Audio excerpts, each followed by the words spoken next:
quickly, how cogently can we all think to capitalize on this, this looming the looming opportunities out there from AI that AI is going to offer. And if we just sit back and watch these things go by, and we continue to just think about the problem without trying to attack the problem, we can't fix the problem.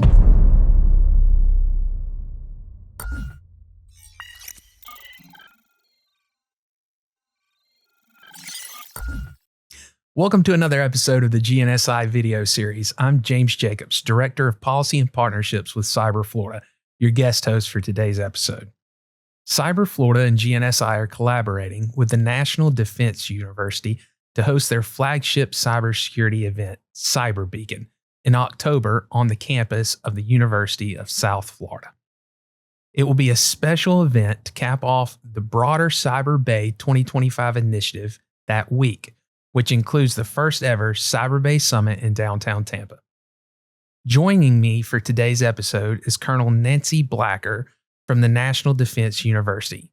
She's the department chair for cyber strategy at the university's College of Information and Cyberspace. Nancy, thank you so much for joining us today to have this conversation. We're super excited about Cyber Beacon, tons of synergy with Cyber Bay, and we're just really excited today to learn some more about it. Sure. Could you tell us a little bit about Cyber Beacon and its mission?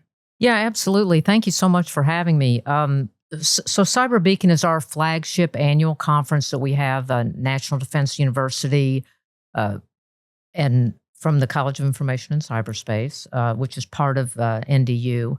And it's really to advance the strategic dialogue around issues related to cyber. And every year we select a different issue to kind of focus on. Well, it's wonderful. Yeah, as you know, Cyber Florida, GNSI, that's where we saw a lot of the synergy. And if you could you tell us a little bit about how the conference has evolved over the years? I know this is your 12th year, if I remember correctly. Yes, thank you. Yeah, it has. So over the past decade, it's grown from kind of a small conference to, rather larger, focusing on more national issues. I think we've had senior military leaders, leaders from industry, and recognize the specialists in academia all come to our conference over the years. And we've even had members of Congress come and speak to us. So we've really had a variety of folks that are experts in their field that come together to advance the dialogue. So talk a little bit about those folks that you've had join you over the years. College of Information and Cyberspace is hosting a panel at Cyber Bay the day before. How do you see that helping build momentum for the discussions at Cyber Beacon starting the next day? The synergy that will be gained from our panel that sits with you all, I think it's going to generate some excitement for what we're about to talk about the next day. So I see it as a partnership that I hope will continue. You mentioned, historically some of the different organizations you had brought together. You bring together academia, bring together the military, you bring together elected officials. Can you tell us a little bit in your mind why it's so important to have those people at the table coming together, why that's so crucial to advancing the conversation?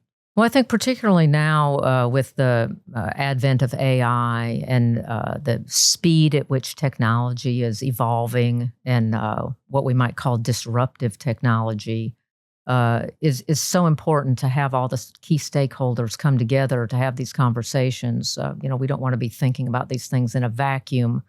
I think it strengthens or in retrospect. yeah, exactly. I think it strengthens our national security that a whole of government approach, and not just whole of government, really whole of society approach it's going to take to keep our nation safe. So you just hit on something there. AI, the buzzword of the moment. But in particular, what does this year's agenda say about what is pressing in the cyber policy, cyber realm right now, in cybersecurity? Well, I think AI is just, there are so many unknowns about it that I think we have to continue the conversation so we really continue to discover what these unknowns are, so we can address them with policy, with both offensive and defensive. Right, absolutely, and good policy is going to come from conversations that are inform how that policy is made.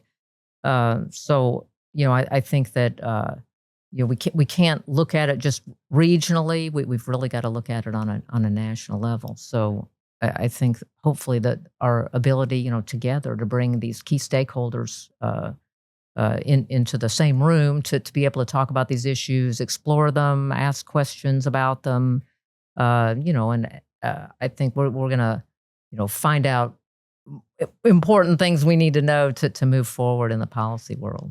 I think you might have just hit on the answer to the next question. We here at GNSI and Cyber Florida, we want to be a partner to today's military, to our nation's military as well. You've mentioned once again that diverse group of industry leaders from different industries that you all bring together. Could you tell us, what is Cyber Beacon's role in connecting the defense community with emerging cyber trends from industry and from academia? Well, I think we kind of serve as a clearinghouse, a neutral ground for different ideas to collide and to be expounded upon in a safe environment, where to discuss all the different trends and different ideas again that are kind of cooking out there, so to speak, right? And I think we also, as an academic institution, are able to bring generations together as well, right? I mean, we're going to have different generations are going to have different ideas about how technology has evolved, how it affects them, how it's developed, and how we can use it best to our advantage for our national security. Speak for our friends at GNSI, and I know certainly at Cyber Florida, we talk all the time about our convening power, and that sounds like the same way you guys look at it. And we see a lot of opportunity there. Once again, for Cyber Bay, which will be before Cyber Beacon, that's one of the reasons we were so excited about partnering with you all, because we can see the synergy, we can see the opportunity that's there. Nancy, I'd like to go back to the AI for just a moment. What do you think are going to be the most promising tools in the fight with AI? I want to say both offensive and defensive capabilities. Well, I think some of the most pressing issues are, first of all, there are ethical elements of it, right? How we can think about autonomous weapons, how AI is controlling drones, AI in decision making, whatever that decision making might. Right, yeah. Exactly. The large language models that are being developed in different venues. How are these large language models to be? How are they evolving? Can we trust them? Well, what's going to emerge as the best one? I think there's lots of questions out there that remain unanswered that are going to emerge from discussion about all these things. I mean, there's all sorts of goodness on the horizon for AI, as we can all imagine, and there are all sorts of threats on the horizon. So this creates opportunities for all of us to make sure that we, capitalize on the opportunities and recognize the threats and vulnerabilities in order to meet the challenge there. Yeah, most definitely. We talk all the time about data integrity too. Everybody knows AI is only as good as the data it feeds off of it. Right. Garbage in, garbage out. So Cyber Beacon talks about building intellectually lethal leaders. What qualities define those leaders, and how can this conference help them cultivate them? Well, I think saying that is just kind of I think it builds momentum for decision making to think of intellectual lethality, right? As how quickly, how cogently can we all think to capitalize on this, this looming opportunity, the looming opportunities out there from AI that AI is going to offer. And if we just sit back and watch these things go by, and we continue to just think about the problem without trying to attack the problem, we can't fix the problem. So So I think that this intellectual lethality is a motivational uh, tool, so to speak, or phrase to get us, in the right mindset that this is going to be a monumental challenge to national security, and we need to harness it to our own advantage. So, speaking of national security, looking broader than just AI, what makes this year's conference especially relevant given the current cyber threat landscape? Well, I think this year's conference is most relevant, partially because of the new AI action plan that's come out of the White House just recently. We're really excited to dig into that, and we're thrilled that we've got some guidance at the national level.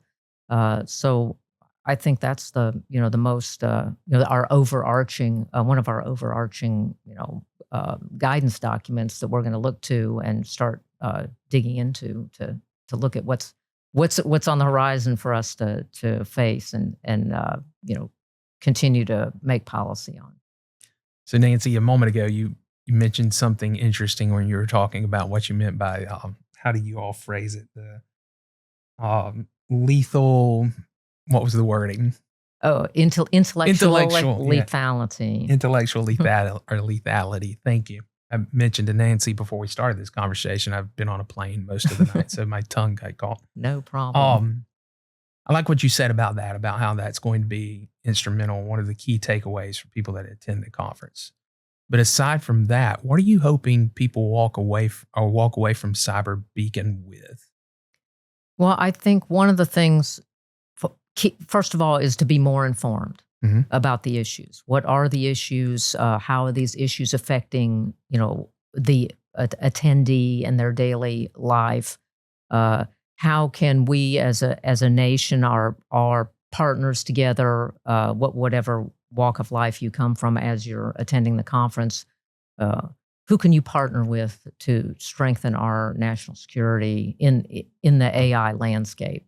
And I think part of it is just learning what's out there. What are the challenges? What are the opportunities? I think everybody comes to a different brings a different piece of knowledge, and when we are all together to be able to share that knowledge, it makes us all smarter when we walk away. So I hope that people that attend walk away with better knowledge and maybe even more questions, right? And even knowing how to ask the right question that pushes knowledge forward.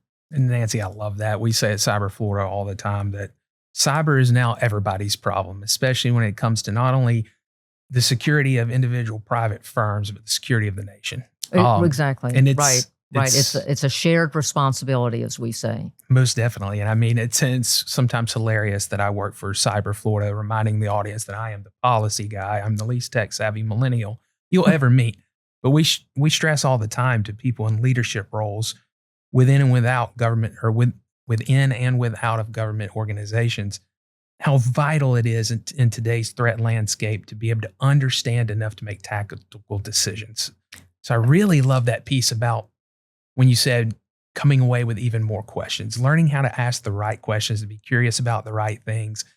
We see that as a win for us when people come away from our programming and they've at least understood what are the right questions to ask. Right, exactly. And who do you ask those questions to? I mean, what stakeholders are out there that you can tap for additional information to improve whatever you're working on? Mm-hmm. That's a great lead in actually to our last question, Nancy. What are you most excited to learn or discuss with other experts during the event? I want people to walk away from our conference with some increased knowledge about how AI is transforming our landscape, how AI is shaping our lives, how AI is affecting our policy making. And as far as me personally, I feel like I'm going to learn from every single person there. Because everybody's going to walk in, myself included, with some baseline of knowledge. And the more people I network with, the more people I talk to, listen to, I feel I'm going to be stronger in the classroom for having interacted with all these different people. So with industry, some of our other key stakeholders across the spectrum, from defense, government, academia. Mhm. I mean, and all the different projects people are working on is just, I think it's going to be really, really great. Yeah, I think that's what I'm most looking forward to as well. Nancy, thank you so much. On behalf of the University of South Florida, GNSI, Cyber Florida, thank you for spending a little time with us today. Well, thank you too, and thank you for your leadership on this. I really think that Cyber Florida can become a model for the nation of some of the great things you all are working on, and we really appreciate our partnership with GNSI, and hope we can continue. Yes, ma'am. Thank you again. Well, that wraps up today's episode of the GNSI Video Series. It's been a great conversation with our special guest today, Colonel Nancy Blacker, the Department Chair of Cyber Strategy at the College of Information and Cyberspace at the National Defense University. Once again, I'm James Jacobs of Cyber Florida. Thanks for joining us today.